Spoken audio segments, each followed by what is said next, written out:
máa ronú jinlẹ̀ ní ilé ayé. Ìrìn sókè ìrìn sódò ọmọ ènìyàn, ṣùgbọ́n kinní kan ni mo mọ̀ tó dá mi lójú.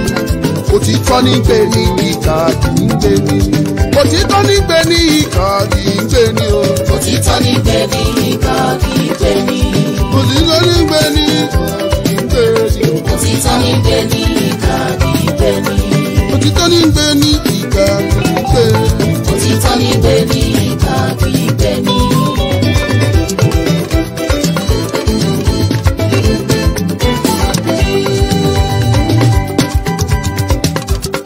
Mo fẹ́ lówó mo fẹ́ lọ́mọ onílé ayé, ìyẹn ló fẹ́ mú kó sọlé ọ̀làdà òro.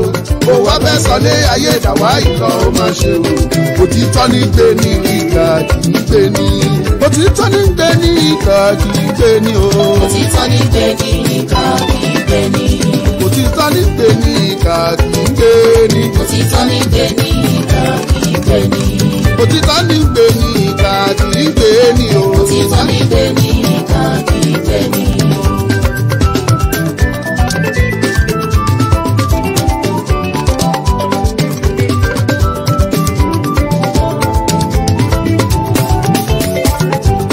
Òtítọ́ dọ́jà òkúta ní ilé ayé, owó lọ́wọ́ là ń rèké o.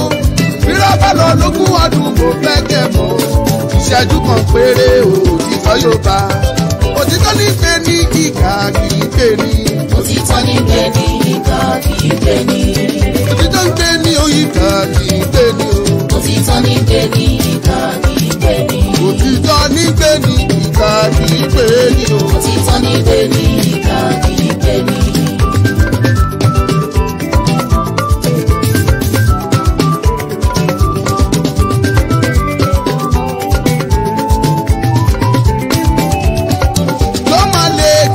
Dandan yóò lékè dandan. Òtítọ́ yóò lékè dandan. Yóò lékè dandan yóò lékè dandan. Òtítọ́ yóò lékè dandan. Yóò lékè dandan yóò lékè dandan ni. Òtítọ́ yóò lékè dandan. Fẹ́sùn òtítọ́ ó wà á lékè dandan. Òtítọ́ yóò lékè dandan. Yóò lékè dandan yóò lékè dandan. Òtítọ́ yóò lékè dandan.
Ẹ kú dédé àsìkò yìí gbogbo ẹ̀yin ojúlówó ọmọ Yorùbá nílé lóko lẹ́yìn òde níbikíbi tí ẹ ti wọ ọmọlúkà káàkiri àgbà ńlá ayé. Mo kí yín lọ́mọdé lágbàlagbà lọ́kùnrin lóbìnrin lónílé lálejò lóyún inú láṣẹ ẹ̀bí gbogbo yín ni mo mà kí o.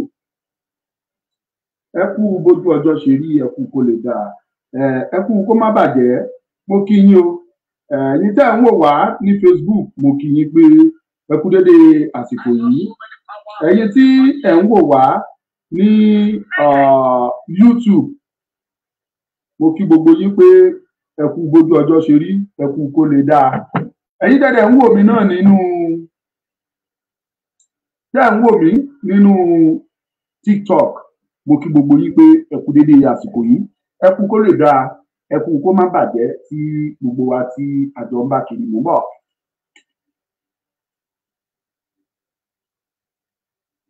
Ẹ jẹ́ kí n máa sìkò yìí kí n máa kí gbogbo wa lẹ́ẹ̀kan sí i. Bí ògo ti ń jẹ́ ti Ọlọ́run, à ń retí àlejò kan pàtàkì lọ́dọ̀ wa. Bí wọ́n bá wọlé, a jọ máa bẹ́tò lọ. Bí wọ́n bá sì wọlé náà tó nǹkan bá nǹkan lẹ̀ náà nù, ọpẹ́ ni fún Ọlọ́run ọba. Ẹ jẹ́ pàsìkò yìí kí n tún fi kí gbogbo ẹ̀yin ọmọ Yorùbá lẹ́ẹ̀kan sí i. Gẹ́gẹ́ bí mo ṣe pàrọwà sí yín pé a nílò rédíò fún àwọn ọba wa kan tá a fẹ́ lọ kí. Ìgbà jẹ́ kí n dé mọ bẹ́ẹ̀ náà. Lágbára Ọlọ́run láṣẹ Elédùmarè, èkéyìí nínú wa àní sunkún, àní róńgbé sọnù bí ó ṣe di ọmọ láṣẹ Èdùmàrè. Ire lójú ọjọ́ rí, ire lójú yín máa rí, ire lójú mi máa rí. Àwọn tó máa ń sọ yín pé àwọn tó bá jìjà òmìnira pé wọn ò kì í jẹ ńbẹ̀, èmi á jẹ nínú ẹ̀. Mo ti sọ, mo dẹ̀ tún sọ. Mo sọ̀rọ̀ fún yín, mo ní mo fẹ́ bẹ́ ọ̀rọ̀.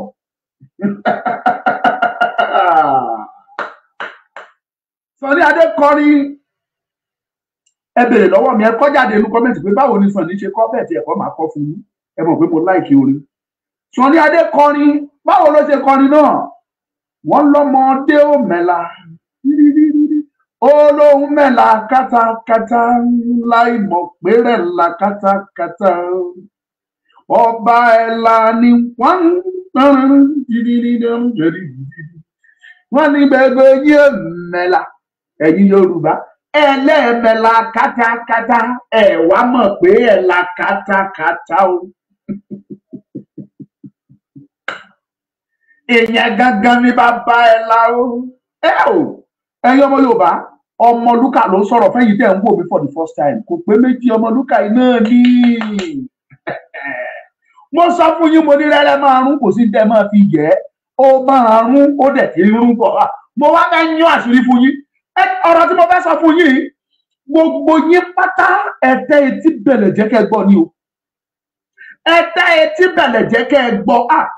Mi fẹ́ kí àlejò wa gan kó dé kó wá disturb tí mò ń ṣe mọ́ báyìí. Ṣé ẹ rí, mo fẹ́ bẹ́ ọ̀rọ̀ fún yín. In tó ń lọ lọ́wọ́lọ́wọ́ ní Nàìjíríà, apá àdáàdì wa ò ká mọ́.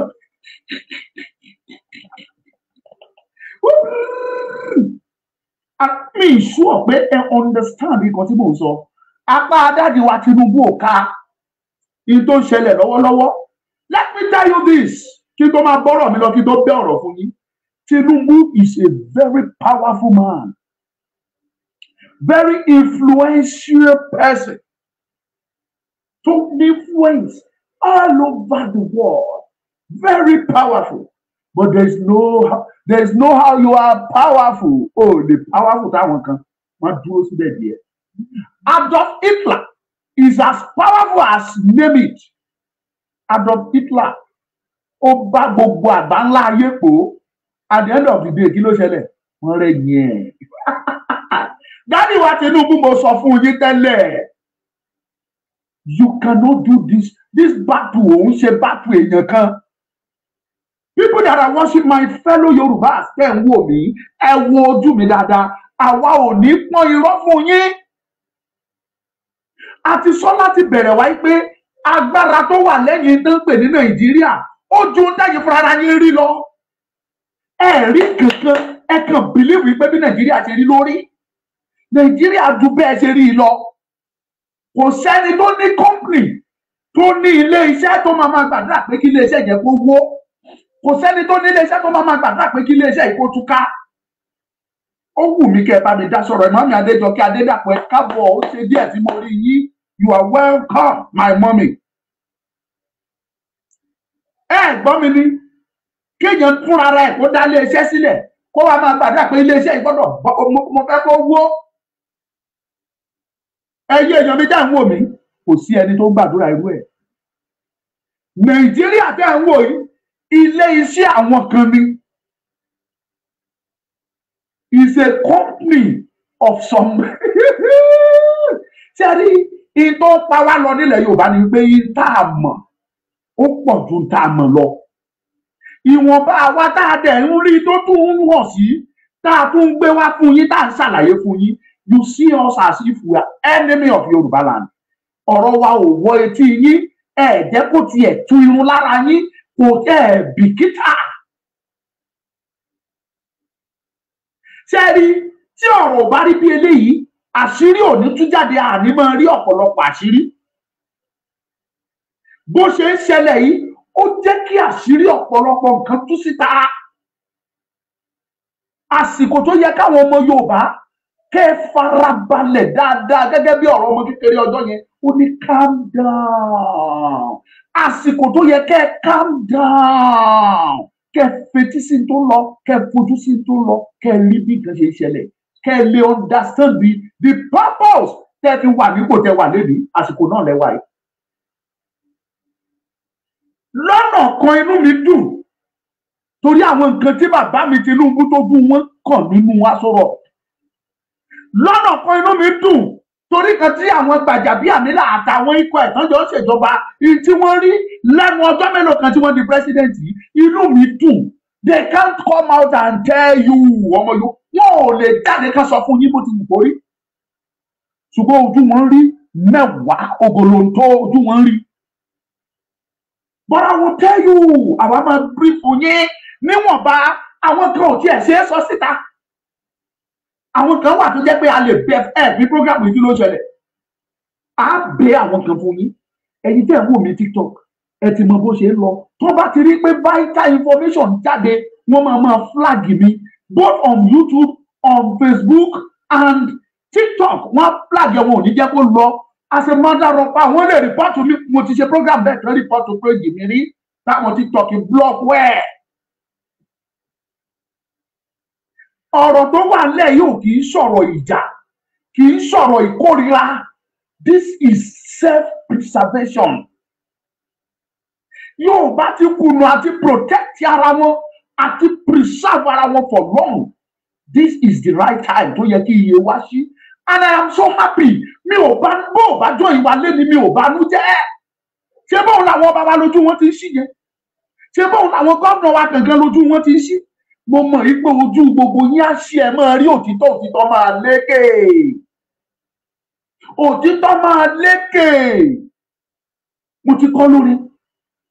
Máa bẹ́ àṣírí àwọn ọ̀rọ̀ fún yín sẹ́, máa tún pàmbàlàmbà ọ̀rọ̀ fún yín. Mẹ́wàá ń ṣẹlẹ̀. Ẹ gbọ́, mẹ́wàá ó ń ṣẹlẹ̀. Nǹkan tó ń ṣẹlẹ̀ lókè. Àwọn tó di òkè mú, dèkí tójú wọn rí. Ó dà ọ̀rọ̀ náà dàbí ọ̀rọ̀ ohun tí ojú òkú rí nínú sàárè. Kò lè jáde sọ́mọ́, kò sẹ́ni tó fẹ́ ròyìn fún àfọwọ́. Òun lọ̀rọ̀ wọn, ojú wọn rí mẹ́wàá. Ìgbà tí kò lọ Jonathan tó ṣe pírẹsidẹ́ǹtì, a gbọ́ pínpín nínú àwọn nǹkan tójú Jonathan rí tó lè jẹ́ pé òun ni pírẹsidẹ́ǹtì Nàìjíríà, ṣùgbọ́n tó jẹ́ pírẹsidẹ́ǹtì ẹnu lásán ni. Jonathan ò ní any power, he's just a ceremonial president. Mẹ́wàá ń ṣẹlẹ̀, Tinubu ò kì í ṣe ẹni táyé lè control anyhow. That is our belief. But máa tú àṣírí fún yín sẹ́ẹ̀ níbi tọ́rọ̀ dé dúró yìí, wọ́n ti ń control dáàdi wa Tinubu. Kò fẹ́ gbà fún wọn, òun ló jẹ́ kí nǹkan rí bó ṣe rí lọ́wọ́lọ́wọ́. Ẹ mọ nǹkan kan máa tú ọ̀rọ̀ fún yín. Bàbá mi Prọfẹ̀tọ̀ Ayọ̀délé Ologunloluwa, tẹ́ bá ti ṣe tán kẹ́ jẹ́ ká mọ̀, ẹ jọ̀ọ́ kò ní bàjẹ́ fún yín o. Tẹ́ bá ti rẹ́dí ẹ kàn jẹ́ kí n mọ̀, máa gbé yín wọlé straight ṣùṣe. Bí mi ìbá lè bẹ́ ọ̀rọ̀ yẹn fún yín lẹ́ni, máa bẹ́ fáwọn olólùfẹ́ mi, máa bẹ́ lọ́la mo wà pa fún yín ni. Mo ti sọ fún yín láti bẹ̀rẹ̀ pálejò wà. Mẹ́wàá ti ṣẹlẹ̀, mo sọ fún yín, mo ní mẹ́wàá máa ṣẹlẹ̀, mẹ́wàá ti ṣẹlẹ̀. Ok, wọ́n láwọn ti ṣe tán. Ẹ̀yin ẹni sùúrù, tálejò wa bá tú, àwọn gan máa tú pẹ́rẹ́pẹ́rẹ́ ọ̀rọ̀.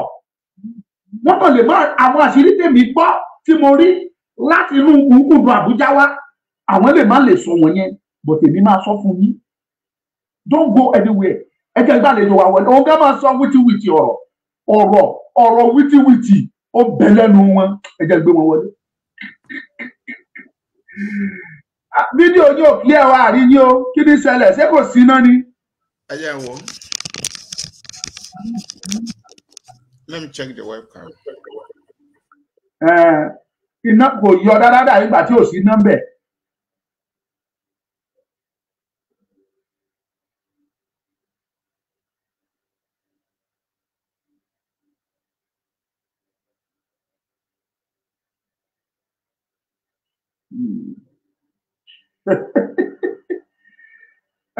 Officer Bombo, thank you, God bless you. Thank you, officer, thank you. I promise you I will follow you back. Thank you. Ẹ ṣé mo dúpẹ́. Eniola Ojo Emmanuel, God bless you. Ọlọ́run á pọ́n ẹ lé. It's me, your brother. Which one of my brother? I have many brothers. So Officer Bombo, Abi Bombo. Let me know which of my brother it is.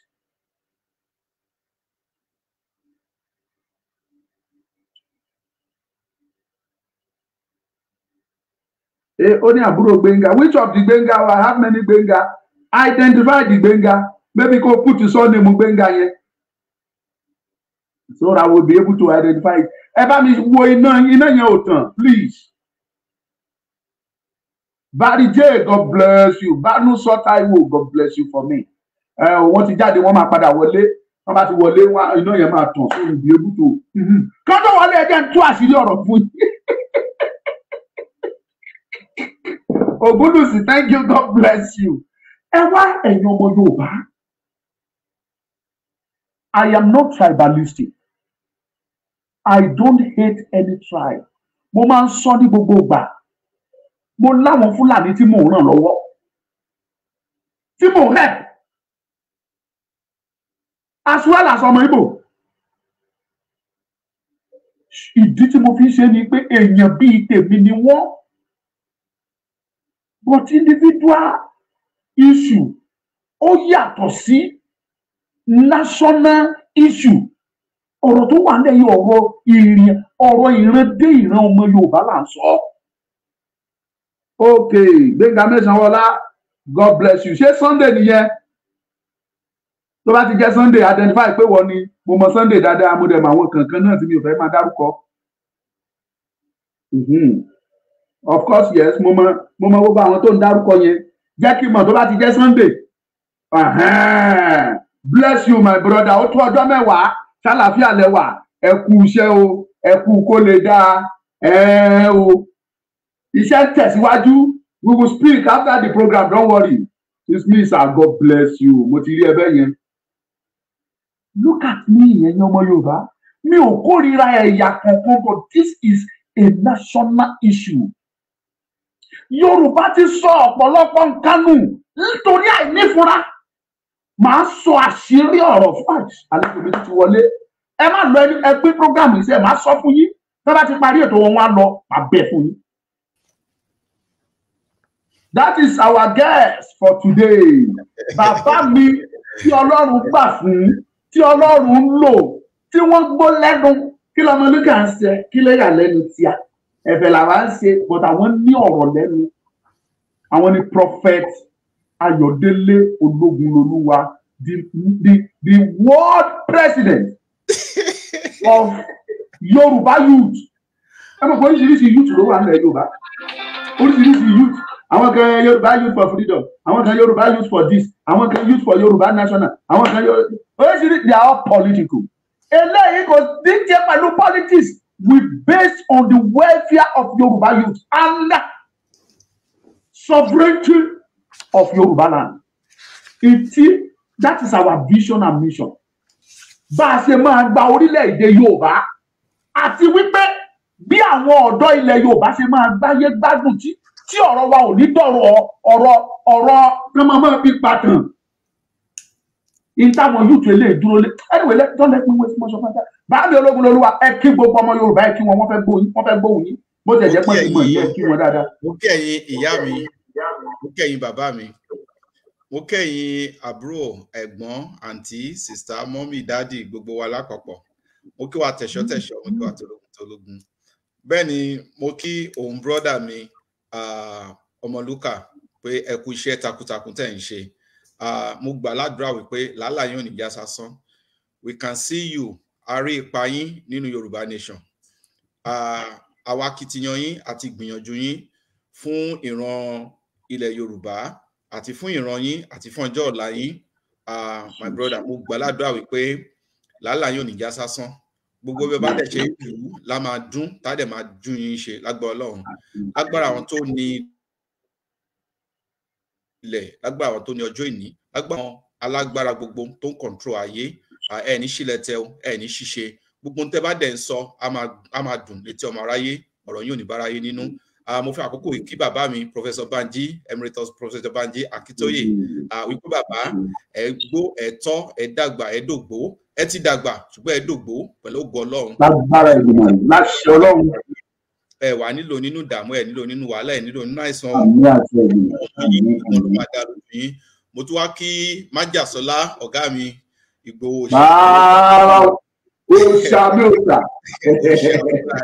òṣà ẹni tó ti sọ́nà tó tirẹ̀ sínú ilé. Bẹ́ẹ̀ni o, a ti mọ́ tì. Mo kí bàbá yẹn gan pé wọ́n kú iṣẹ́. I respect him so much. Bẹ́ẹ̀ ni mo dẹ̀ tó wá fi àkókò yìí kí gbogbo àwọn aṣíwájú gbogbo.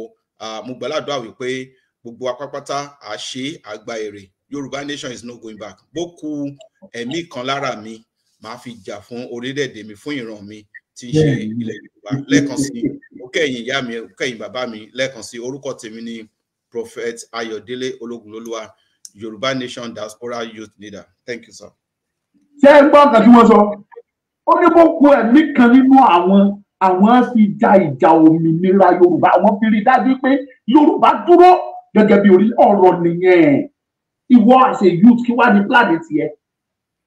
Kí ló ní lọ́kàn láti fi support Yorùbá? You didn't hate anybody. This is self-preservation. Ìjà òmìnira, nǹkan tọ́lọ́run jogún fún ẹ, tó jogún fún àwọn bàbá ẹ, táwọn bàbá ẹ fi ilẹ̀ fún bàbá tiẹ̀ náà, tí bàbá ẹ fi ilẹ̀ fún bàbá ẹ, tí bàbá ẹ fi ilẹ̀ fún ìwọ fúnra ẹ. How can you preserve it? Kí wọn náà bá lè rí nǹkan fi ilẹ̀ fáwọn ọmọ ẹ àtàwọn ọmọ tó ń bọ̀ lẹ́yìn ẹ. That is what we are fighting for. Àwa rìn lọ́nà tó tọ́, ṣùgbọ́n àwọn ọ̀tá àwọn ń dìde ogun against us. Ìtọ́lọ́run fi jogún fún wọn, Ọlọ́run fún wọn ní tiwọn, ó pọ̀ ju tiwa lọ. Ṣùgbọ́n àwọn tó ń sọ fún wa wípé ilé ìtọ́lọ́run fún wa kékeré yẹn, wọ́n tó fẹ́ gbà lọ́wọ́ wa. Wọ́n fẹ́ gba ilẹ̀ wa. Gbogbo mineral resources wa wọ́n fẹ́ gbà. Gbogbo nǹkan tá a ní pátápátá tó jẹ́ ojúlówó wọ́n fẹ́ gbà lọ́wọ́ wa. It is your responsibility as a Yoruba man láti sọ wípé rárá kò jọ ọ́. Ntí bàbá wa yìí tí wọ́n gbìyànjú láti sọ nìyẹn, is a youth. Ọ̀pọ̀ pé wọ́n jẹ́ youth, àwọn ni mo rí tó mú òfin youth yẹn lò. Gẹ́gẹ́ bí Bíbélì ṣe sọ that the glory of the youth is their strength. Kò sí country tí bàbá yóò tí wọ̀ nítorí ọ̀rọ̀ Yorùbá. Ẹ̀ẹ́dẹ̀ jèrè ẹ̀ láṣẹ Èdùmàrè. Bísí ọba pẹ́ ní ẹnìkan ìpẹ́sẹ̀ ẹja kan lọ agbábí ètò. Ẹ̀yin dá ń wò mí, ẹ pín program ìmọ̀lẹ́ máa gbọ́ dẹ́dẹ́ ọ̀rọ̀ lẹ́nu iṣẹ́. Ẹ gbọ́ ṣẹ̀pẹ̀tẹ́rì ọ̀rọ̀, èmi mo sọ bẹ́ẹ̀ fún yín.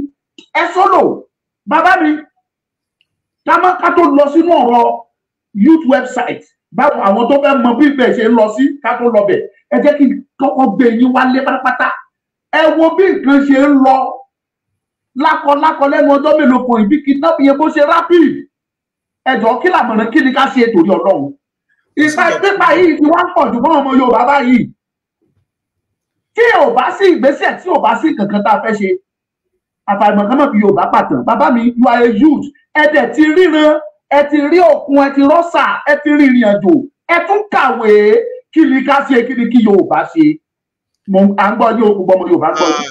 Lẹ́ẹ̀kan sí mo dúpẹ́ lọ́wọ́ Ọlọ́run fún oore ọ̀fẹ́ àti àǹfààní tí mo níwájú Ọlọ́run torí pé kò sóhunkóhun tá a lè rí pé àníwájú Ọlọ́run bí kò ṣe pé a ti fi fún ọ láti ọ̀run wá mo dúpẹ́ lọ́wọ́ Ọlọ́run mo dúpẹ́ lọ́wọ́ Ọlọ́run.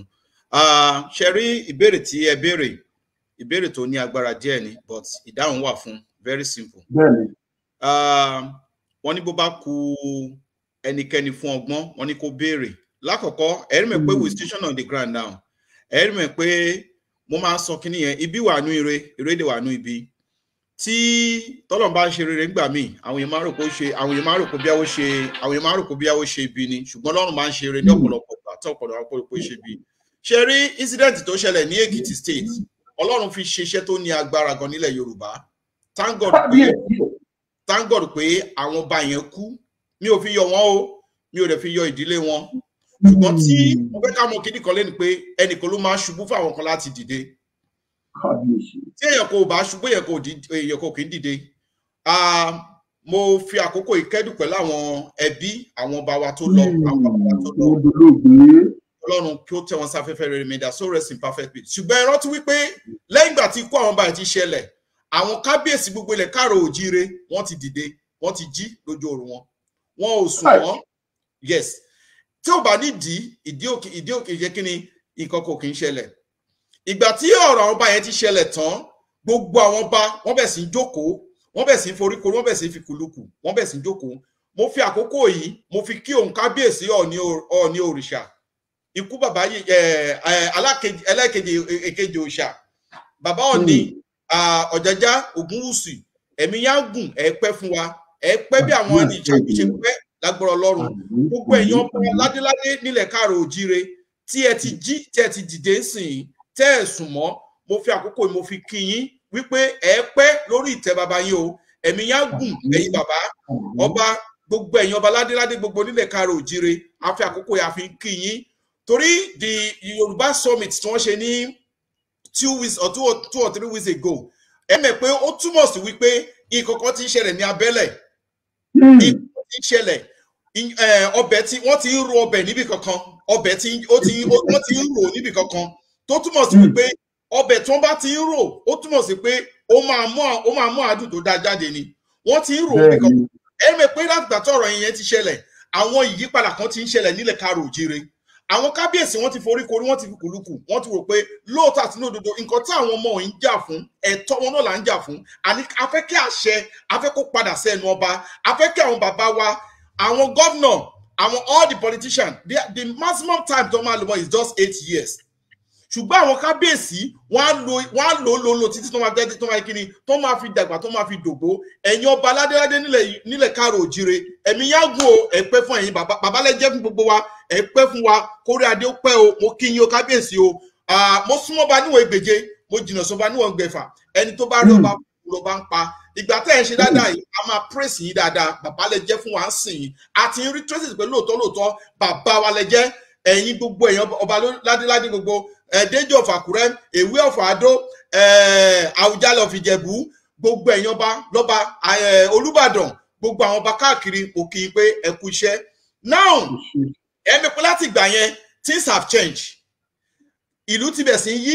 orí ti bẹ̀ sí change ṣé tí wọ́n ní bomb blast tó ṣẹlẹ̀ níbàdàn náà bákan náà lóòótọ́ ó pè fún wa ṣùgbọ́n àwọn ọmọ bó ṣe ń lọ torí pé ó ní ìfẹ́ kí ìlú kó bàjẹ́ Ṣèyí Mákindé bàbá yẹn lo diplomacy ni and that's good that's a politics he played a politics in that aspect now mani ló ṣe kinní kan ni àwọn kan lè kinní we all knew what is happening everybody ló mọ̀ kan tó ń ṣẹlẹ̀ níbẹ̀ yẹn pé iṣẹ́ àwọn ará ìgbà yìí ni now ẹ̀mí pé láti gbà tí kinní yẹn ti ṣẹlẹ̀ àwọn náà àwọn gbogbo àwọn governors in south west wọ́n ti ń foríkorí wọ́n ti fi kùlùkù wọ́n ti ń ṣiṣẹ́ kárakára ní underground wọ́n ti ń ṣèpàdé now based on what is going on in Nigeria now ní gbogbo Nigeria kì wá ṣe ṣẹ́rí kan tó ń ṣẹlẹ̀ ń sìn kì í ṣe Nigeria gbogbo Nigeria kan ló ti ń ṣẹlẹ̀ o south west ló ti affect jù ẹ mọ̀ pé nígbà tí Jonathan wà bẹ́ẹ̀ Jonathan was then as mi ò mọ bó ṣe jẹ́ ńgbà yẹn ṣùgbọ́n wọ́n Buhari pàmpà àwọn Fúlàní ó pàmpà àwọn gbà yẹn ó bẹ̀ sí dínapí fún gbogbo wọn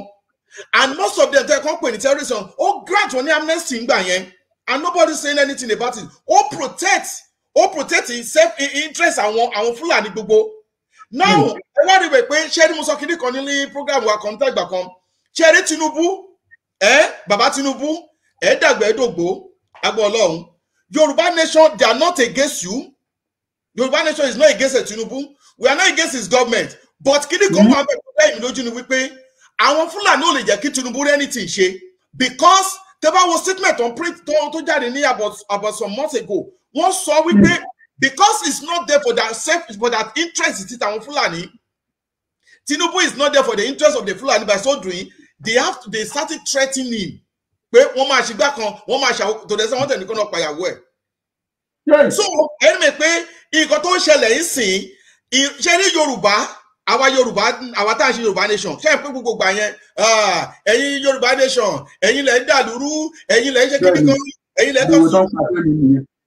Nígbà yẹn ọmọ ẹni oníṣèdí bẹ̀rẹ̀ káfílẹ̀kẹ̀ sí ìjọ ọmọ ẹlòmíì ṣùgbọ́n sí ilẹ̀kẹ̀ ti padà já finally ìdí tí wọ́n ti ń jò already. Ilẹ̀kẹ̀ tí wọ́n ti sí ọmọ yín gbà yẹn dà where is the ilẹ̀kẹ̀ now? So nǹkan tó ń ṣẹlẹ̀ yìí sí kò sí solution kankan sí ẹ má yẹ ká tọ́ra wa. There's nothing Tinubu can do. Ṣé ẹni tí Tinubu fúnra wọn President Tinubu tó bá ní good mind láti ṣe àwọn kàbá yìí ò ní jẹ́ kó ṣe é. That's not the truth. So wọn ò ní jẹ́ kí Tinubu kan kò ní wọn ò ní jẹ́ kó ṣe é. Meanwhile òun fúnra ẹ̀ náà gan sef a ò mọ we don't know his mind. But this has been the best opportunity for him to redeem back his image. Láti ṣe kí ni láti tú image ara wọn láti tú ṣe. Ká ní bàbá ilé ìgbòho rẹ̀ dáadáa ni. Ìtọ́jú bàbá Tinubu ìtọ́jú nínú ìsà òkú ò lè ráyè wá ròyìn mọ́. Tinubu ò lè ròyìn tó ní ẹ̀rí níbẹ̀ lọ́wọ́lọ́wọ́. This would have been the best opportunity for him láti redeem image wọn padà. Because gbogbo ọ̀làmọ̀ bó ṣe ń lọ kò sẹ́ni tí ò mọ ibi tóbìnrin ti bímọ kẹ́tọ́ ní kó máa kọ̀dí síná àmọ́ bí bó ṣe ń lọ. So present situation in Yoruba land now ẹ mọ̀ pé gbogbo ọ̀rọ̀ tó ń ṣẹlẹ̀ yìí Yorùbá ló wà affect jù ṣe ẹni ọjọ́ mẹ́ta náà ṣí bọ́dà wọn Niger nígbà táwọn Fúlàní protest ẹni ọjọ́ mẹ́ta náà ṣí tiwọn now ẹ wo gbà tó ti close border títọ̀dọ̀ títí wá ìdí ìrókò ẹ̀mẹ̀ wọ́n ti close ẹ̀ látọjọ́ yìí wọn ò border láti kíni láti ṣí tọ̀dọ̀ títí wá ṣùgbọ́n wọ́n lè ṣí tọ̀dọ̀ àwọn ọmọ àti lọ́hùn. Bẹ́ẹ̀ni. Wọ́n ṣí tọ̀dọ̀ àwọn ọmọ wa dẹ̀ ní sí ọmọ wa ní controller general custom o. Ọmọ wa dẹ̀ tún ní o. Ṣé ilé yẹn tó túmọ̀ sí wípé ṣe rí gbogbo nǹkan tó wà nílẹ̀ yìí àbí tá bá fẹ́ tanra wa the only solution to all this problem òun ni pé kí olúkúlùkù kó dá ọmú ìyá ẹ̀ gbé. That's the solution. Now we sitting on the ground now talẹ̀ rẹ̀ pé ó fẹ́ tán tó wá ṣe kò sẹ́ni bọ́dì. So àkókò ní fún àwa fúnra wa ṣe rí ẹjẹ́ sọ kíní kan fún wa ìyà méjì ló wà.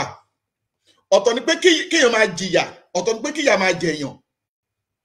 Ṣé ní téèyàn bá ṣe jẹ ìyà bẹ́ẹ̀ ni pé èèyàn fi ìpékeré èèyàn fi ń para àbí gúgúrú èèyàn fi ń pa ẹnu ni.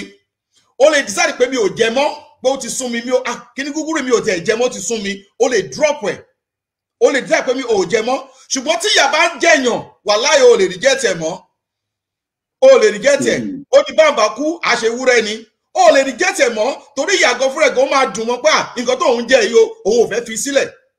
So bí nǹkan tó ṣe ń ṣẹlẹ̀ nísinsìnyí nìyẹn ṣé ẹni tí nǹkan tó ṣẹlẹ̀ tí ò bá ṣẹlẹ̀ orí àwọn Yorùbá ò ní pé dáadáa ṣùgbọ́n sórí wọn ti pé wọ́n ti máa fà wọ́n ti mọ bó ṣe ń lọ sí wọ́n ti mọ scores ṣé ẹni àwọn Yorùbá nation wòlíì ní gbogbo wa wọn ò kọ̀ mọ̀ ni gbogbo nǹkan tó ń ṣẹlẹ̀ láti sọ tẹ́lẹ̀ ṣùgbọ́n wọn ò gbọ́ gbogbo nǹkan tó ń ṣẹlẹ̀ yìí láti sọ tẹ́lẹ̀ pé ó máa ṣẹlẹ̀ ṣùgbọ́n wọn ò gbà gbogbo àwọn ẹni wọn á rùn pé kí àwọn tó wà ní diaspora àwọn ló da kinní rú àwọn ló da kinní kan rú àwọn ló da owó kan rú how was the market now we can see now so kò sí kankan tá a lè ṣe nípa ẹ̀ ju wípé ká padà síbi tá a ti ń bọ̀ ká padà sí ohun tí à ń sọ the next solution ni wípé ká padà sórí ìrun wa ká padà sí ibi tá a ti ń bọ̀ mo ṣe program of recent mo dárúkọ àwọn country tó yẹ pé Yorùbá ni wọ́n sọ ń bẹ̀ the countries in the whole world tó yẹ pé we are 26 all over the whole world we have our 26 countries tó yẹ pé Yorùbá ni wọ́n sọ ń bẹ̀ tó jẹ́ lédè Yorùbá. Official language. Official language tó yẹ pé ìwọ́n believe pé Ilé Ifẹ̀ ni wọ́n ti jáde lọ láti jẹ́ kí ni ní ẹ wo ìgbà tí bàbá wa Ògúnwùsì Ọọ̀ni of Ifẹ̀ tó wá sí Pennsylvania ní Amẹ́ríkà bíbá yìí ẹ lọ ka ọkọ tí Amẹ́ríkà gbé fúnra ọgọ tó ń sọ. Wọ́n sọ pé the largest ethnic in Africa is Yoruba. Ní gbogbo fídíò náà. Àwọn fúnra wọn ló kà á kì í ṣe kábíyèsí kan ló kà á àwọn fúnra wọn ló kà á nígbà tó wọ́n address Yorùbá. The largest ethnic in Africa is Yoruba. Ẹ wá dúró country tó ń kà níbẹ̀ tí àwọn fúnra tó ń fẹ́ náà wọn kà wípé àwọn Yorùbá ló níbẹ̀ Yorùbá ló tẹ̀bẹ̀ dó èdè Yorùbá náà sọ bẹ́ẹ̀. We have many countries in the whole world. So tó túmọ̀ sí wípé Yorùbá ti kúrò ní ọmọ àgbékọ́rùn roko àti kúrò ní ajá tó kúrò lóye tó ń tà lánàá. So the only solutions to this issue on the ground òun ni pé ká fọwọ́sowọ́pọ̀ kí òun wa kó ṣe ọ̀kan. Àwọn bàbá wa ti dìde ń sàwọn kábíyèsí ti dìde wọ́n ti jí wọ́n sùn mọ́. Now nísìnyí nǹkan tó kù fáwọn náà ni pé káwọn náà ká dìde ká ìkíni ká fọwọ́sowọ́pọ̀ ká dẹ̀ jí lójú olúwa ká má sùn. Ṣé rí gbogbo àwọn ìtàn tó ń tàn yìí ẹ gbé báìbù ẹ máa ka báìbù ẹ ka anointing oil ẹ domi ṣọ́ọ̀ṣì síwájú ta wà láìtàláì kò rán nǹkan tó wà nílẹ̀ yìí o ẹ má yẹ ká tọrọ wa. Àwọn prọfẹ̀tì àwọn pásítọ̀ àwọn evangelist chọ́ọ̀chì yín àwọn jíò dáadé jíò ilé yín tó máa ta sticker fún yín pé ẹlẹ́mọ́wájú mọ́tò yín God is protecting you. Àwọn bàbá yìí security wọn gan mo polo tẹ̀lé wọn káàkiri. Wọ́n ní sójà wọ́n ní mọ̀pó. Wọ́n ní mọ̀pó wọ́n ní àwọn ọmọ wọn gọ́sẹ̀ security wà pẹ̀lú tó ń tẹ̀lé àwọn ọmọ káàkiri. Ẹjọ́ ṣé sticker tó ń tà fún yín àwọn náà lè lẹ́mọ́ mọ́tò tuntun náà kó dáàbò bò wọ́n. Ní àkókò tá a wà yìí ẹ má jẹ́ kán fi religion ẹ má jẹ́ kán tún brainwash yín. Ọba Solomon á ní má dira o gbé ikú pa ẹ́. So nísìnyí nǹkan tó kù sí ni pé we need to wake up and protect our land. Kò sí nǹkan tó kù mọ́ sí i a ní láti dìde ẹ wo nǹkan tó ń ṣẹlẹ̀ of recent nǹkan tó ń ṣẹlẹ̀ ní Nàìjíríà ń sìn yìí ó túmọ̀ sí wípé àti kíni àti tó lọ everything láti scatter. Ṣé rí Bíbélì sọ ó ní láìsí ogun kò lè sí àlàáfíà. Without violence there's no peace. But that is why they pay our ọ̀dọ́ nowadays tá fi nílá kíni láti dìde tán á dẹ̀ dúró tán ni. Èmi gẹ́gẹ́ bí èèyàn kan mo sọ mo tún sọ boko ẹ̀mí kan ní ara mi I will use it to protect my land, to fight for my people and to fight for my nation, to fight for my land and to fight for my race. Ẹ ṣé gan bàbá mi, thank you sir. Ẹ ṣé mo dúpẹ́.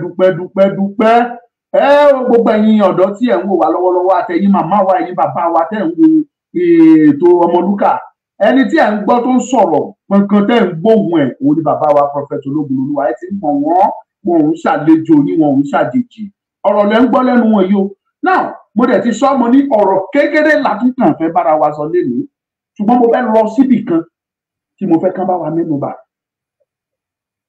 Ẹ jọ̀ọ́ bàbá mi àwọn èèyàn ń pariwo wọ́n ní Fúlàní lọ̀tá wa Fúlàní lọ̀tá Yorùbá tó fẹ́ gbalẹ̀ Yorùbá ṣùgbọ́n tá a bá ní ká bójú wo gbogbo ọ̀rọ̀ tó wà nílẹ̀ yìí kì í ṣe Fúlàní nìkan lọ̀tá ìran ọmọ Yorùbá. Ẹ jọ̀ọ́ ẹ lérò yìí pé àwọn bìrìtìkó ẹ lérò pé àwọn gangan ní ọ̀pákùtẹ̀lẹ̀ ọ̀tá fún ìran Yorùbá ni ẹ lérò yìí pé àwọn ẹ̀yà wa kẹta bíi Ìgbò ẹ rí àwọn náà gẹ́gẹ́ bíi tírẹ̀tì fún ilẹ̀ Yorùbá ni kí lè ròyìn lórí eléyìí. Ṣẹ̀rí nǹkan tí màá ṣàlàyé lórí aspect yẹn ṣẹ̀rí ẹni tí wọ́n bá ń lé tàbí ẹni tó bá gbé ẹsẹ̀ lé tẹ́ni yóò bá jìjàdù tí ò bá tiraka láti jẹ́ láti kúrò ní abẹ́ ẹni tó gbẹ́sẹ̀ léhun ẹni tó gbẹ́sẹ̀ lé máa rò pé ó convenient fún ni ó máa fi pé ó wà contented pé ó wà comfortable pẹ̀lú station tó wà ní. That is why ṣe ra on Britain àwọn ni eku ẹ̀dá àwọn gógógógó ní ìṣòro tá a ní. Àwọn Britain tẹ́ ń wò yẹn àwọn gógógógógógó ní ìṣòro tí a ní àwọn gan ni eku ẹ̀dá àwọn ni afúniládìyẹsì tó ń gbódìdẹ yín lọ́wọ́ ẹni. Àwọn ni ó pe olè wá jà àwọn ló tún pe olóko wá mu. Ǹjẹ́ mọ adúrú nǹkan tí àwọn Amẹ́ríkà tí wọ́n face before kan tó lè gba òmìnira lọ́dọ̀ àwọn Britain.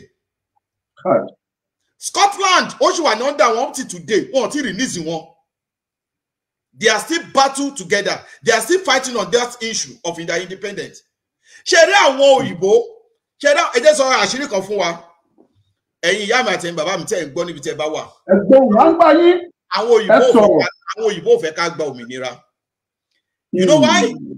Ṣé rí gbogbo all over the whole world lẹ́nìí tẹ́ bá dé country kan iṣẹ́ tí òyìnbó kan máa ṣe iṣẹ́ tí òyìnbó márùn máa ṣe ọmọ káàrọ̀ òjíire kan ọmọ Áfíríkà kan ṣoṣo ó máa ṣiṣẹ́ tí èèyàn bí márùn máa ṣe.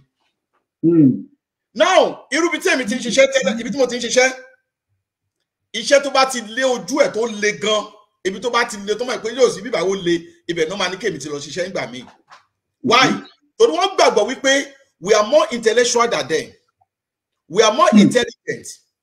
We are smart.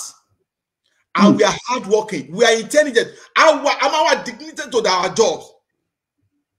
One day we pay iṣẹ́ yẹn a máa ń ṣe dáadáa, our more committed to them. So àwọn náà ti mọ̀ náà wípé tá bá tẹ̀ wá fáwọn people ìsílẹ̀ lẹ́ni tó ń bá gba òmìnira tó ń bá lọ. Máa dúró ọmọ Yorùbá tó máa kúrò ní orílẹ̀-èdè tó máa kúrò ní gbogbo all over the world tó máa padà sílé. Bẹ́ẹ̀ni tó máa padà wálé. Tó bá wá padà tani tó ta lẹ́fẹ̀ẹ́ máa bá wọn ṣiṣẹ́ wọn. Ẹni pé àwọn people yóò gbọ́ ni. Wọ́n gbọ́. Ọ̀rọ̀ nìyẹn o. Ọ̀rọ̀ lẹ́gbọ́n yẹn o. Wọ́n ti mọ̀ pé tí àwọn people yìí tó ń bá fún wọn ní òmìnira tó ń bá lọ. Now láàrin èmi àti yín ká sòtọ̀ ọ̀rọ̀ fún ara wa mi ò mọ̀ tàwọn ẹlẹgbẹ́ mi yòókù o. Ṣé a lè gba òmìnira lẹ́nìí kí má padà sílé? Ẹjọ́ kí ni mo dúró ṣe? Kí ni mo fẹ́ máa dúró ṣe? But èmi kan ní orílẹ̀-èdè lẹ́nìí, èmi kan lẹ́nìí ní orílẹ̀-èdè lẹ́nìí, iṣẹ́ tí mò ń ṣe èèyàn more than 10 to 20 people. Tí wọ́n dẹ̀ mọ̀ pé ẹni yìí ó ń ṣe iṣẹ́ ju àwọn ìyókù lọ. Now ẹ̀yin náà wá wò pé a máa lose ẹni yìí. Bẹ́ẹ̀ náà the same thing náà wọ́n máa lose ẹni yìí, wọ́n máa lose ẹni yìí. Máa dúró àwọn èèyàn wa tó wà ní orílẹ̀-èdè Amẹ́ríkà lẹ́yìn tó yẹ pé they are willing to go back home. Yes, sir. So these are the things, these are the more reasons why táwọn people yìí tó òde fẹ́ ká fi lọ. Ìyẹn number one. Then number two, ẹ tún wá wo in another circle. Irú àwọn ẹ̀yà kejì ń sìn àwọn ẹ̀yà wa kejì. Àwọn náà mọ̀ wípé tí a bá lọ because we have something more than them. Àwọn náà bí nípìtá náà bá lọ, ó máa padà pa wọn lára. Ó máa padà pa wọn lára in terms of men, in terms of everything. Wọ́n mọ̀ pé wọn ò lè tó wa. Then ìkẹta tó wá dàbí irú ẹ̀ ni wípé ṣé ẹ rí láàrin ara wa comparison ó pọ̀ láàrin wa. Inú ni bí ni jealous. Ṣé rí ó wà ní àárín wa too much. Ẹwọ ẹnọjọ́ mẹ́ta yìí èmi ò bẹ̀rù láti sọ ẹni tó bá fẹ́ bú mi ó lè bú mi ẹni tó wá dẹ̀ fẹ́ ṣe nǹkan tó bá wù you are free to do it. Ẹ wo kan tó ṣẹlẹ̀ láàrin rẹ̀. Ọ̀rọ̀ ẹnu rẹ̀ ayé ò ní mú ẹ sí ẹ sọ̀rọ̀. Ẹ wo kan tó ṣẹlẹ̀ láàrin Gani Adams àti olóyè lẹ́nọjọ́ mẹ́ta yìí. That one alone is another topic. Láàrin Ìbà Gani Adams àti olóyè Ìgbòho. Ẹ gbọ́ ṣé èyí máa fi kún wé orun? Ṣé èyàn lè fi kún wé orun? Kò pọ̀ náà igi mọ́ jìnnà sórí náà. Lóòótọ́ nígbà tí Ìbà Gani Adams tó bá jáde tó bá ní olóyè àbúrò òun báwo ló ṣe jẹ́ àbúrò yín? Instead of this man tolóyè bá dẹ̀ máa sọ̀rọ̀ olóyè máa gbé fún bàbá òun ni o ìgbà kan ni o this man have been promoting him respectively tó ń dẹ̀ fún ọ ní ọ̀wọ̀ ṣùgbọ́n ọ̀wọ̀ díẹ̀díẹ̀ lára ṣe kíni lára máa ń fẹ́. Instead of kí Ìbà Gani Adams tó yẹ kó yẹ kíni kó pe olóyè kan jọ ṣiṣẹ́ papọ̀ ok olóyè wá Ìgbòho bára ṣe lè ṣe kíní tó máa lọ bẹ̀tì rọ́ ni bàbá kan dágbádá fífún bolẹ̀ káàkiri ni àkókò mọ bágbádá náà àmọ́ bó ṣe jẹ́ agbádá nìkan la rí ààrẹ action ààrẹ ìjọkan. No action. Now that is fine. Olóyè ìkọ́ báyìí ló jẹ́ ìkọ́ báyìí lólóyè ti ṣe ẹ̀yin náà jáde sákẹ́ wá sọ nǹkan tẹ̀yin náà ti ṣe fún ẹ̀ka àròjire. What are your position? What have you done for the land of Yoruba land? Apart from agbádá fúnfún tá a ẹ̀dá kan lè kiri àti àwọn ìyá àjẹ́ àwọn àjẹtù àjẹwọ́n àtẹ̀ ń kó káàkiri. These are the more problems.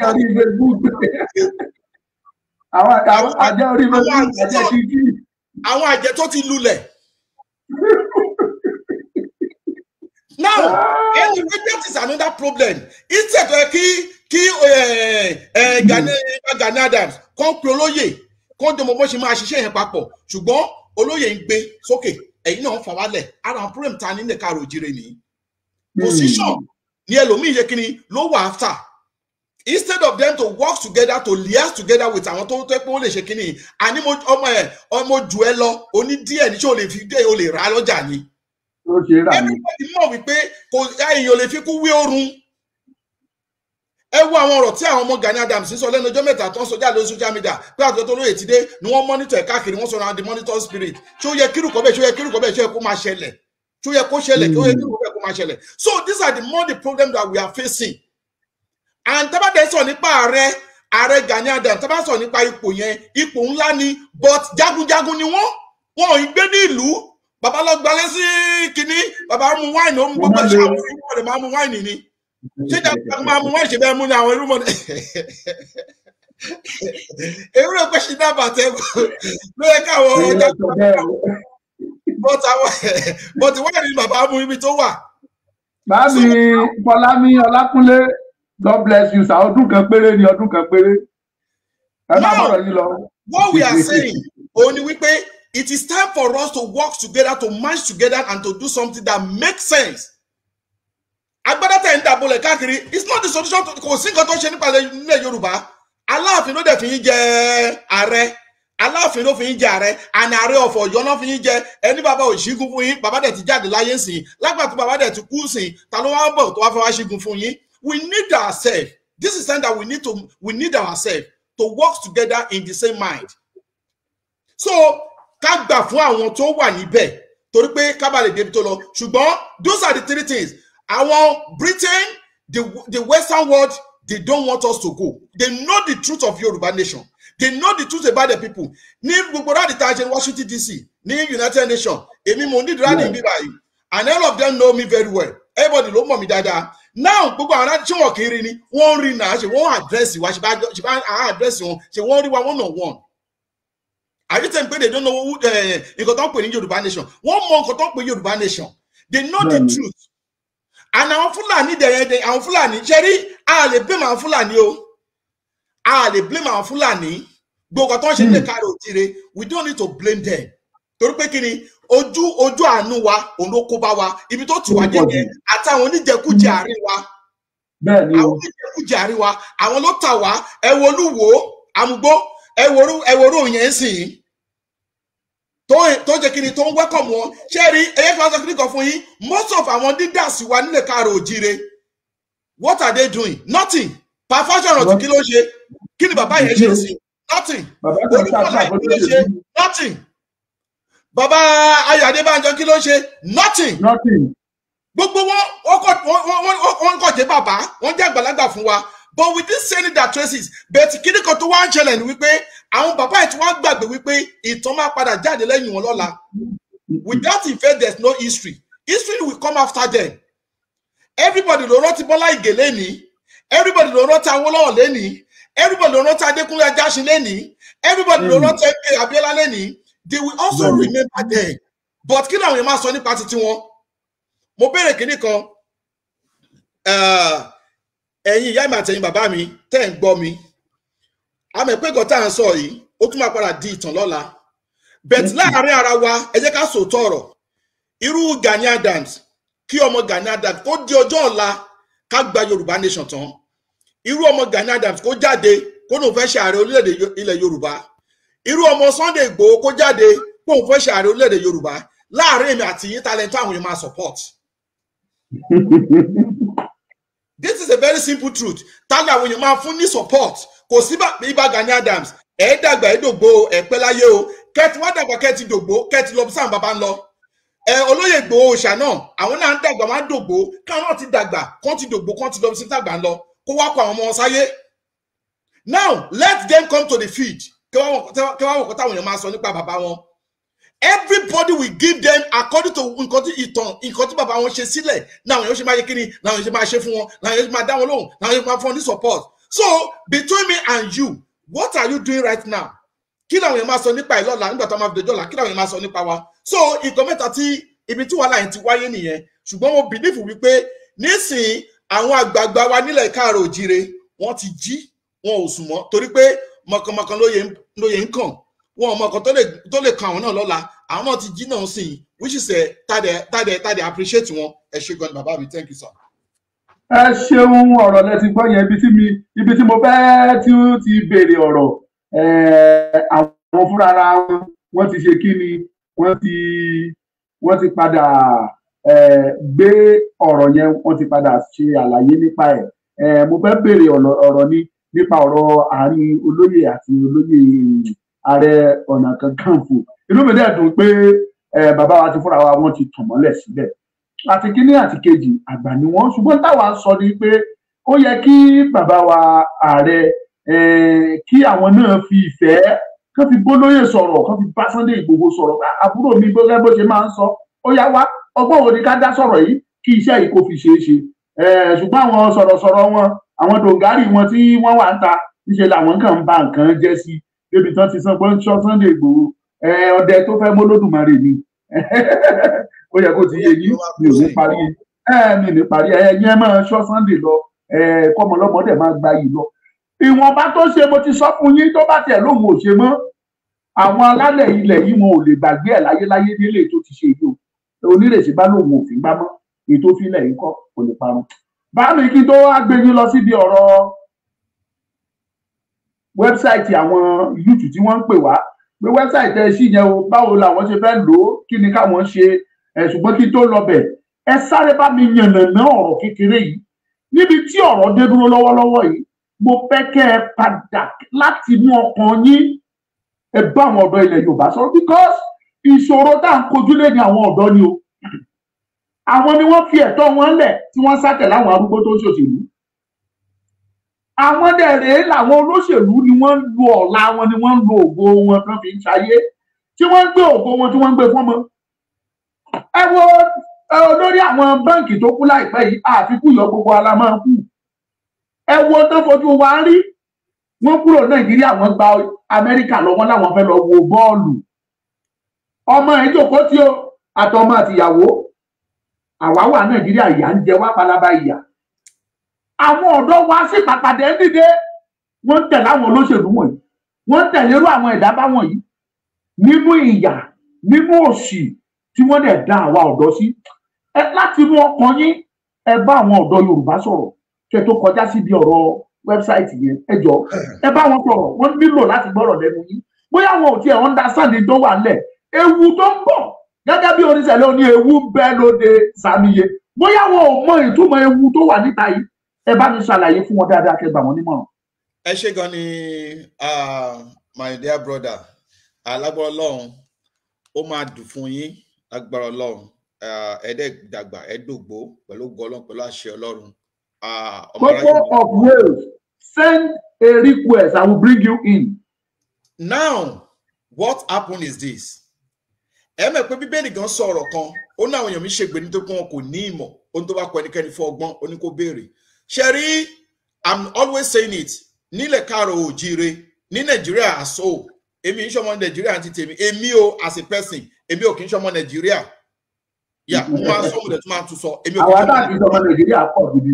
Èmi ń ṣọmọ Nàìjíríà, ọmọ Yorùbá lèmi àtọmọ orílẹ̀-èdè Amẹ́ríkà.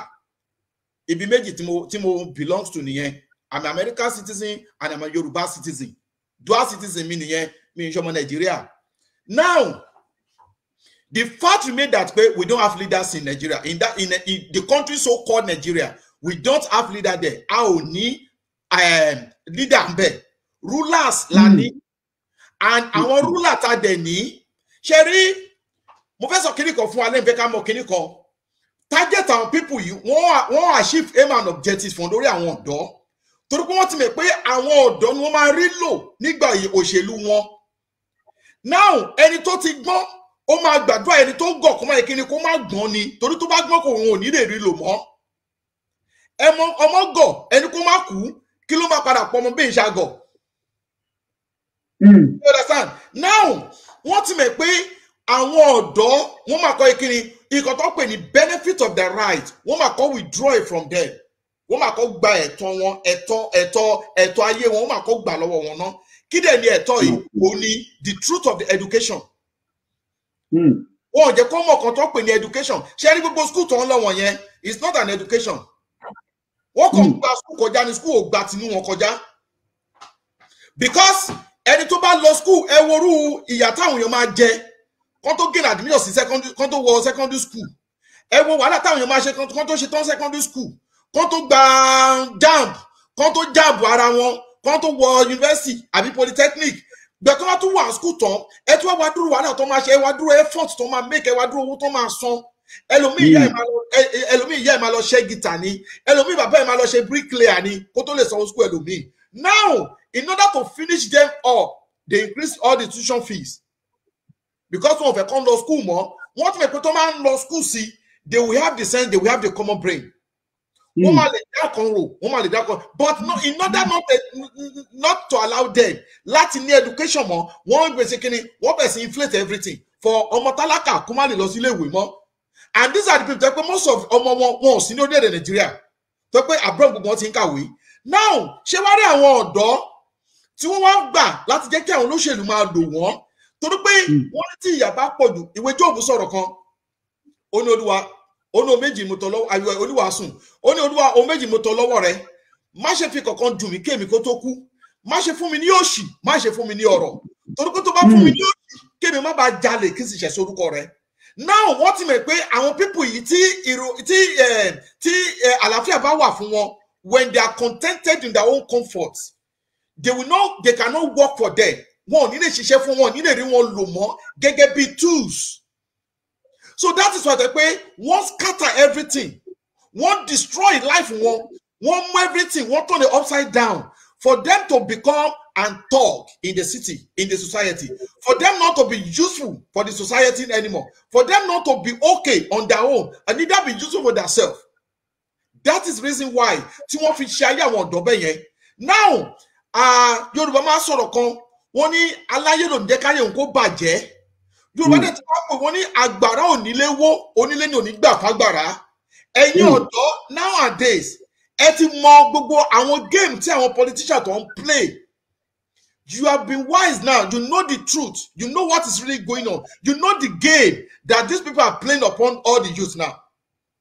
Now, ẹ̀tọ́ tí àwọn ọ̀dọ́ ní abẹ́ òfin wọn ò fún wọn ò ní àǹfààní sí wọn ò tiẹ̀ jẹ́ kó gbóòórùn ẹ̀ talk of have the right on that right. They don't have it. The benefit and the right of the youth on that land is out totally out of the road.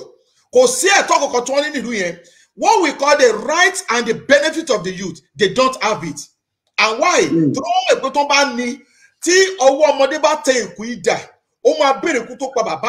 For youth not to ask for their rights on that in that country, what sign line out of the system.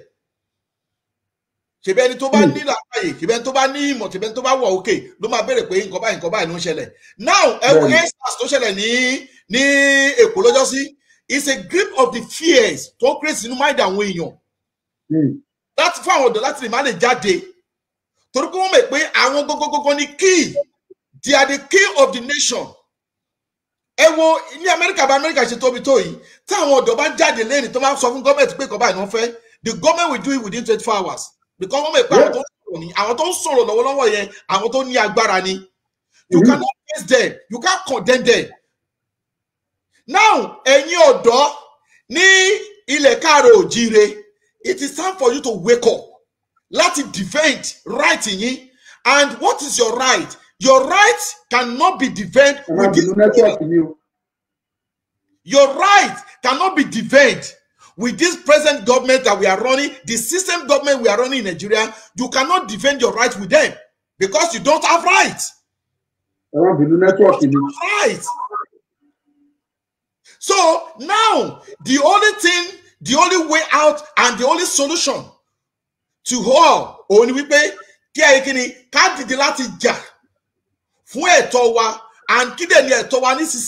the only right you have now, the only mandate, only Yoruba nation. It is time for you and me to remember we pay our people with low more igba. Now, most of the last time, a minister of Koye to empowerment and about 5.9 billion lovish empowerment. Oh no, to call one door, but you matulu phone at rate of 133 million each. Ejo, she company got 30 manufacturing phone go. One go of 5.9 billion. One go of company here. Talk about phone. To repair phone. Just to repair phone alone, 133 million on each. And people want to skated to go on life away. What the people no matter daft bit one. What the people no matter stupid bit one. What the people no matter kubit one. Nigati ẹ sọ pé ẹ fi 133 million ẹ fi train ẹnìkan láti mọ bó ṣe máa tún fóònù ṣe tó bá fẹ́ máa manufacturing fóònù kọ́ èlò ló máa fi ṣe.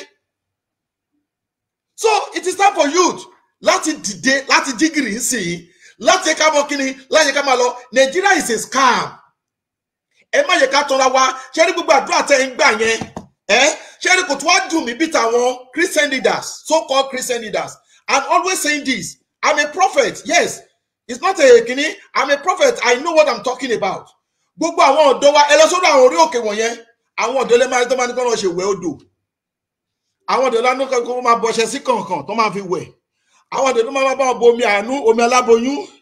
Àwọn ọ̀dọ́ lè máa rí tọ́ni kó máa kọ́nà máa bá wọn kọ́nà mú ọ lọ sórí òkè ọjọ́ méje ẹ máa gbàgbọ́ ọjọ́ mẹ́sàn-án. Àwọn ọ̀dọ́ lè máa rí tó máa lò fún gbogbo kí ni wọ̀nyí. When the youth in the Western world, they are busy with the technology. Wọ́n tún treat wọn, ìjọba ṣe ti wọn, àwọn Christian ìdáná kíni wọ́n tún ṣe ti wọn náà.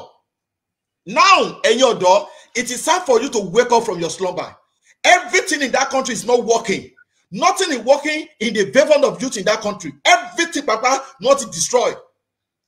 And Bíbélì dẹ̀ sọ kíni kan pé bí ìpìlẹ̀ bá bàjẹ́, kíni olódodo yóò ṣe? The solution to olódodo ni pé kó yẹ kíni kó wo ibi tó ti ṣubú kó dìde ńbẹ̀ kó dẹ̀ ṣe àtúnṣe. That is to readjust yourself and to make a correction and to take entire steps. Without a step, you cannot get to where you're going to. So, àwọn ọ̀dọ́ mo fi àkókò yìí sọ gbogbo ẹ̀yin ọ̀dọ́ ní ilẹ̀ káàrọ̀ òjíire àti gbogbo àgbàdá ẹ̀tẹ́ tí ń gbọ́ mi wípé àkókò ti tó fún wa láti jí láti gba ẹ̀tọ́ wa lọ́wọ́ àwọn pípù wọ̀nyí láti refuse láti jẹ́ ká jẹ́ ohun èlò fún wọn. Don't allow the politician to use you as a tool anymore. Don't submit yourself to the politician to be used. Ẹni kan lọ pe àwọn ọmọ tí wọ́n wá. Let them go and call their children. Ibo làwọn tí wọ́n wà. And you will be the tools for this. For these people. Wọ́n máa gbé bọ́n lẹ́yìn lọ́wọ́. Ẹ lọ ṣe báyìí. Wọ́n máa ìtúwálẹ̀ bàbá àgbà ọ̀rọ̀ méjì fẹ́ ọkọ. A graduate holder. Ó di tọ́ọ̀gì garage. A master's holder. Ó di ọlọ́kadà títì. PhD holder. Ó di maruwa rider. Bàbá àgbà bàbá àgbà sọ ẹdídé orí ọ̀hún sórí wọn bẹ́ẹ̀ bàbá àgbà ẹtúbílẹ̀ ṣáálẹ̀ bàbá àgbà honorable mi. Why? And you are more even better than that person. So nǹkan méjì sókè fún. You are more better than them. No, this is a time for us to wake up. Ẹ̀yin ọ̀dọ́ ẹ dìde ẹ jí sí. It is time for us to know to claim our rights back. We need our right. We need our life. We need our future. Let's claim our right and our land and our progress from these people. They are looters. They are not our leaders. They are rulers. And the only way we can get this thing done, the only way we can get it out of them is to claim our land, our nation. To get it from these people. Because they are not our leaders. They are rulers. And they are ready to rule our life. But we must not allow them to ruin our life. Let's get up, let's wake up. It is time for us. Ẹ ṣé gan bàbá mi, thank you sir. Ẹ ṣeun ní kọ́mọ́kọ́mọ́ torí àkókò wa ti lọ.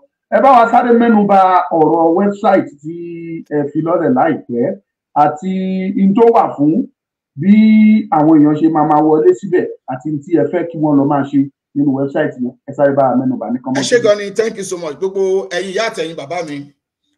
Wẹ́bsáìtì wa www.yorubanation.youth.org. Kò sí X ńbẹ̀ o, youth yẹn kò sí X lẹ́yìn youth yẹn. www.yorubanationyouth.org. Now we have 3 things tí agbékalẹ̀ ń sìn tá a fẹ́ ṣe ní next month ní ètò yìí máa wáyé àti ń pò àti ń ṣe ńlẹ̀. Number 1, nígbà tá a ti ṣe wẹ́bsáìtì tán àti ní káwọn èèyàn máa rẹ́gísítà ń bẹ̀. Gbogbo èèyàn tó bá máa rẹ́gísítà, àwọn tó wà ní diaspora wọ́n máa rẹ́gísítà, àwọn tó wà ní ilé náà bákan náà wọ́n máa rẹ́gísítà. Ẹni tó bá rẹ́gísítà kò ní lè ní àǹfààní láti jẹ́ original member. Ìyẹn ni tó bá ti rẹ́gísítà. Now ní ètò tó wà nílẹ̀ now a ti ṣètò sílẹ̀ fún àwọn ọ̀dọ́. Ilẹ̀ ti wà, a ní ilẹ̀, a dẹ̀ ti ń wá ilẹ̀ náà sí àṣẹ ń bẹ̀yìn ìyá wa àtẹ̀yìn bàbá wa láti fún wa nílẹ̀ sí. Ṣùgbọ́n ilẹ̀ ti wà ń sìn, a máa fún àwọn ọ̀dọ́ ní ilẹ̀ láti fi dá oko tó máa fi dá oko. A máa fún wọn ní ilẹ̀ tó máa fi dá oko. Now tá bá dẹ̀ fún wọn nílẹ̀ tó máa fi dá oko tán, a tún fún ọ ní owó díẹ̀ pẹ̀lú ẹ̀ torí pé tá bá fún ọ̀lẹ ní aṣọ a tún pa á láró ni tá bá pa á láró èlò so a máa fún ọ nílẹ̀ a máa fún ọ lówó díẹ̀ pẹ̀lú ẹ̀ tó máa fi bẹ̀rẹ̀ iṣẹ́ ọ̀gbìn bákan náà ni àwọn tó fẹ́ ṣe ohun ọ̀sìn àwọn tó bí like bí fish pond poultry and some other things like that a máa ti get ilẹ̀ náà fún wọn a máa get ibi tó máa lò fún wọn à dẹ̀ tún fún àwọn náà ní owó díẹ̀ náà táwọn náà máa fi bẹ̀rẹ̀ program yẹn ṣùgbọ́n ẹni tó bá register as a member kò lè ní àǹfààní sí nǹkan tá à ń sọ yìí ìyẹn number 1. Number 2 a tún ṣètò bí a ṣe máa train àwọn ọmọ wa àwọn ọ̀dọ́ ní drone bó ṣe máa lè fly drone bó ṣe máa lè operate drone tó máa lè fi ṣe iṣẹ́ gidi tó pé àwọn náà tún máa di training ní orí ẹ̀ náà gbogbo àwọn tí ó bá dẹ̀ ń ṣe gbogbo àwọn tó bá fún ní training tó bá ṣe training gbogbo pátá la máa fún ní drone lọ́fẹ̀ẹ́ we are going to give them drone everybody pátá la máa provide drone fún wọn a máa provide drone fún ẹnì kọ̀ọ̀kan wọn gbogbo wọn náà la dẹ̀ mọ̀ ètò ń ta drone sí i drone tó bá wà òkè dáadáa sí gbogbo la mọ̀ ètò ń ta pé ọmọ ajá ti kúrò ètò ń ta látàtẹ̀yìnwá so gbogbo pátá la dẹ̀ máa fún ní drone ẹyẹ kọ̀ọ̀kan gbogbo iye àwọn tó bá register fún ti drone nìyẹn then a tún máa train àwọn èèyàn ní ITT ìyẹn ní ti computer internet and other software that attached to it a máa train àwọn èèyàn. ẹ bá mi send website yẹn sí mi ní WhatsApp ẹ bá lè ṣe é sí i so that màá lè paste yẹn fáwọn èèyàn lè rí ẹ bá lè ṣe send yẹn sí mi ní WhatsApp. Okay, I'll do that now.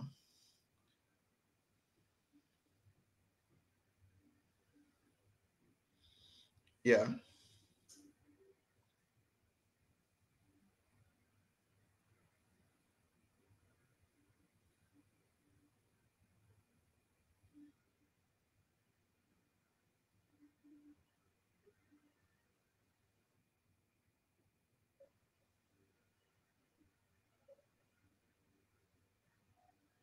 Mo ti sẹ́dẹ̀ sí mẹ́rin.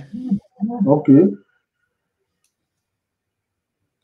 Now, a tún wá ṣètò lọ́wọ́lọ́wọ́ sí àwọn tí ó bá lọ fún ITT ìyẹn ti àwọn ti ITT gbogbo pápátá la tún máa fún náà ní kọ̀ǹpútà pápátá ṣe mọ̀ pé ètò tó wà lẹ́yìn sí kì í ṣètò pé gbogbo nǹkan tá a dẹ̀ kà sílẹ̀ yìí ọ̀fẹ́ ló bá dé o ọ̀fẹ́ la máa ṣe fún àwọn ọ̀dọ́ kò sówó kankan tó máa ná yín ṣùgbọ́n àwọn tí ò bá jẹ́ mẹ́mbà wọn ò ní lè ní àǹfààní láyé kíni láti ní oore ọ̀fẹ́ sí nǹkan tá a kà sílẹ̀ yìí so that is reason why jẹ́ pé it will be good for me and you it will be good for me and you láyé kíni láti lọ forúkọ sílẹ̀ láti lọ register as a member bákan náà ni a tún máa ṣe ID card fún everybody all the members will have their own ID card Yoruba Nation ID card kì í ṣe youth ló máa wà lórí ẹ̀ no Yoruba Nation ID identity card ló máa wà lórí ẹ̀ and gbogbo card tá a dẹ̀ ń sọ yìí orílẹ̀-èdè America bẹ́ẹ̀ láti máa provided is going to have a security code security tó dẹ̀ máa wà òkè dáadáa so for now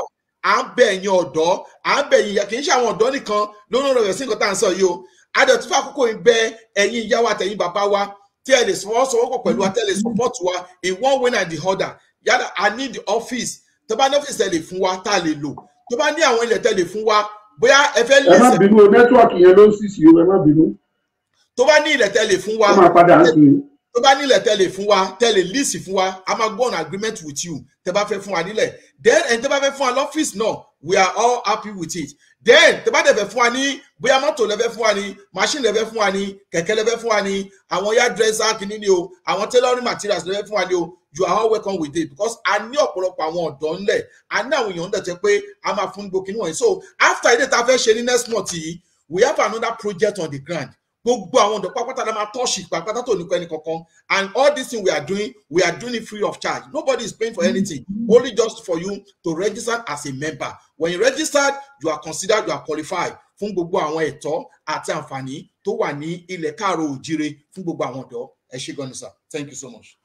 ẹ ṣé bàbá mi mo dúpẹ́ fún àǹfààní ẹ̀yin tí ẹ darapọ̀ mọ́ wa létí bàbá wa tí wọ́n ń bá wa sọ̀rọ̀ àwọn ní bàbá wa prophet Ayọ̀délé Ologunloluwa wọ́n ti tú ìyáláyà ọ̀rọ̀ sílẹ̀ látàárọ̀ wọ́n sọ̀rọ̀ nípa wẹ́bsáìtì yẹn ẹ wo ojú fọ́nrán yẹn mo ti pín ní wẹ́bsáìtì yẹn síbẹ̀ http ọ̀kẹ́tì ẹ̀ sọ pé www.yorubanationyouth.org òtẹ́ bá ti tẹ̀ mo ti fi síbẹ̀ ẹ̀yin tẹ́ bá dẹ̀ nílò ẹ kàn sí Ọmọlúkà ẹ mọ nọ́mbà mi. My number is so simple 070-4609-2484. Lẹ́ẹ̀kan sí 070-4609-2484. Tẹ́ bá ti kàn sí Ọmọlúkà màá send di wẹ́bsáìtì yẹn kíní link màá send ẹ̀ sí yín ẹ wọlé síbẹ̀ ẹ rẹ́gísítà gẹ́gẹ́ bí ọmọ ẹgbẹ́.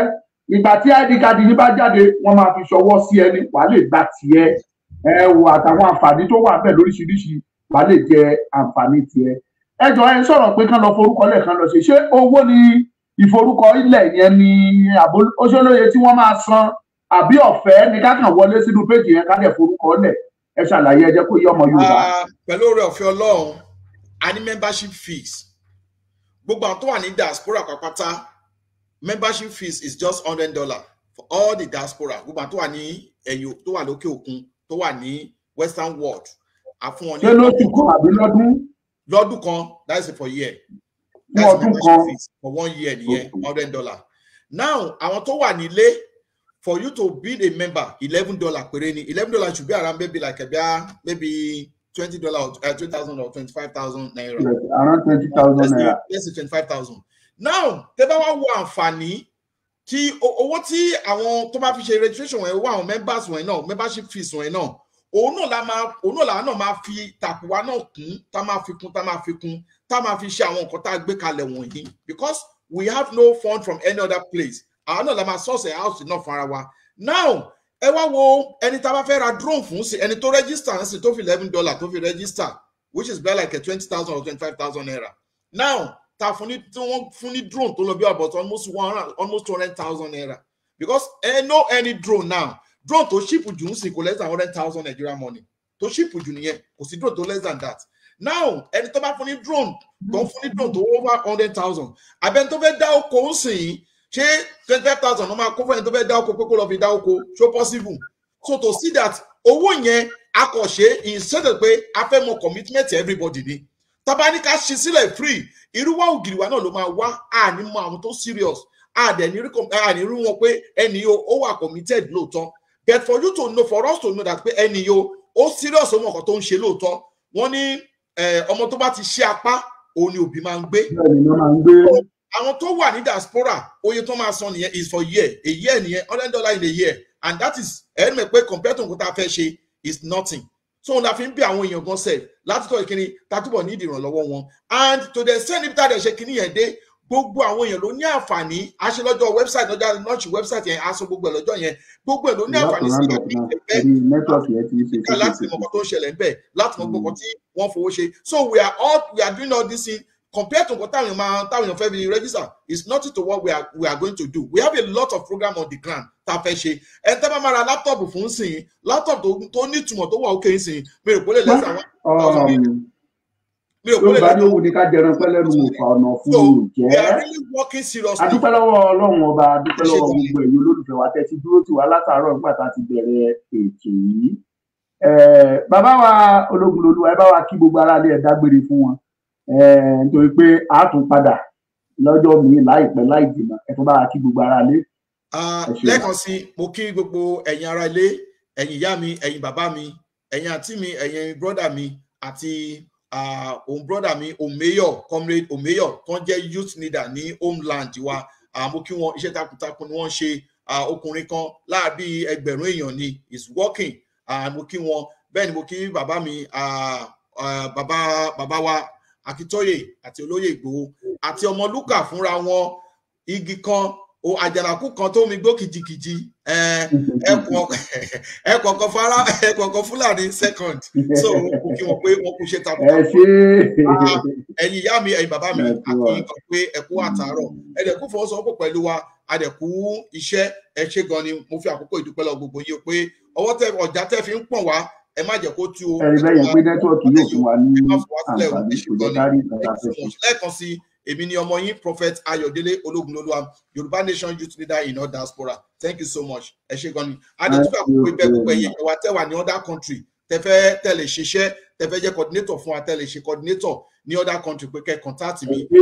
Ọlọ́run ló ti ẹ̀mí ti rántí ẹ sáré bá wa pe nọ́mbà yín fún gbogbo àwọn tó ń gbọ́ wa káàkiri àgbáyé, ẹ pe nọ́mbà yín fún wọn internationally, not American, internationally. Bá fẹ́ contact mi, nọ́mbà mi +1 803 846 1116.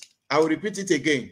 +1 803 846 1116. That is my number. Prophet Ayodele. Ẹni tí ẹ bá fẹ́ bá wọn sọ̀rọ̀, nọ́mbà wọn ni ẹ ti gbọ́ yẹn. Bóyá lórílẹ̀-èdè tó wà ó dẹ̀ fẹ́ bá wọn discuss nǹkan kan tàbí méjì, ẹ pè wọ́n ní nọ́mbà tí wọ́n fi sílẹ̀ yẹn. Ẹ lọ́kàn fàsìkò yìí ká máa dúpẹ́ lọ́wọ́ gbogbo ẹ̀yin ọmọ Yorùbá nílé lóko lẹ́yìn odi níbikíbi tí ẹ ti ń gbọ́ wa. A dúpẹ́ lọ́wọ́ bá wa Prophet Ologunloluwa tí wọ́n bá wa sọ̀rọ̀ látàárọ̀. Ẹ̀yin tẹ́ ti wá dúró tẹ́ fẹ́ gbọ́ tẹ́ndẹ́ àṣírí tí mo ní mo fẹ́ tú fún yín lénìí. Ẹ máa bọ̀ lọ́la, máa tú fún yín lọ́la.